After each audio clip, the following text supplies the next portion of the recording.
Պարոն Մարտիրոսյան, ինչպես կմեկնաբանեք այս որոշումը դատարանի, երբ ձեզ Դավիթ Սանասյանին գրավի դիմաց ազատ են արձակում, ձեր թիմի մեկ այլ անդամ Անդրեաս Ղուկասյանին ոչ փաստորեն։ Միանշանակ խիստ բացասական, ես հույս ունեի, որ Ալեքսեյ Գոմշանով սկսված process-ը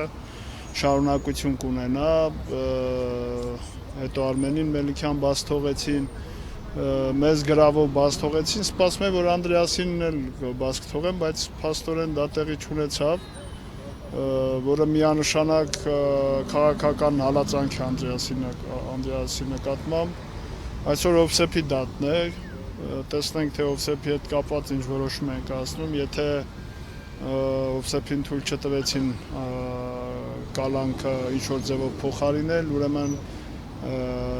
իրավիճակ է փոխվել, այսինքն քաղաքական որոշում կա այդ ռեպրեսիաները ապօրինի գործընթացը շարունակել։ Ինչով կարող է պայմանավորվածնել վերսկսված հանրահավաքներով, գուցե ազատության հրավերով։ Չեմ կարող ասել, իսկ եթե Հովսեփին ազատ արձակեցին, կնշանակի, որ այստեղ անձնական ինչ-որ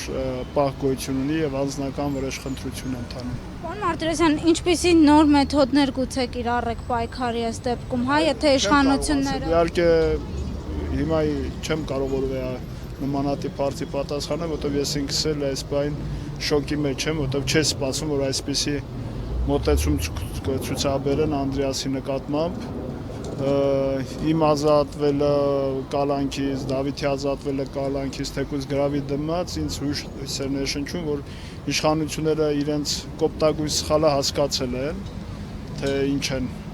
իրականացնում եւ կփորձեն ավելի, այսպես ասեմ, քիչ հետևանքներով պրծնեն, որովհետեւ այս ամեն ինչի կատարում է միանշանակ հենց համար, որ եվրոպական դատարանում այլ որոշում է լինելու եւ Հովիկ Աբրամյանը հետագայում էլի նորից զարմանալու է, թե Հայաստանի նկատմամբ ինչ թվեր են լինում, ինչ որոշումներ են կայացվում, բայց դա է լինելու դրա հետևանքը շատ ավելի խիստ որոշումների տեսքով, բայց անթույլատրելի է, ինչ որ կատարում է իսկապես արդեն բառ չկա ասելու։ Պարոն Մարտիրոսյան, վերջում մի հարց ճշգրտեմ, ուրբաթ օրվա հանրահավաքին դուք լինելու եք նոր խորհրդի կազմում, նոր մարտավարությամբ, թե ոչ։ Ես լինելու եմ իհարկե հանրահավաքում,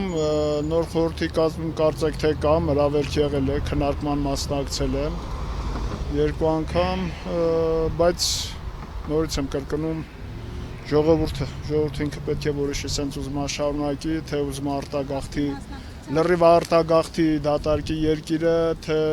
ինչ։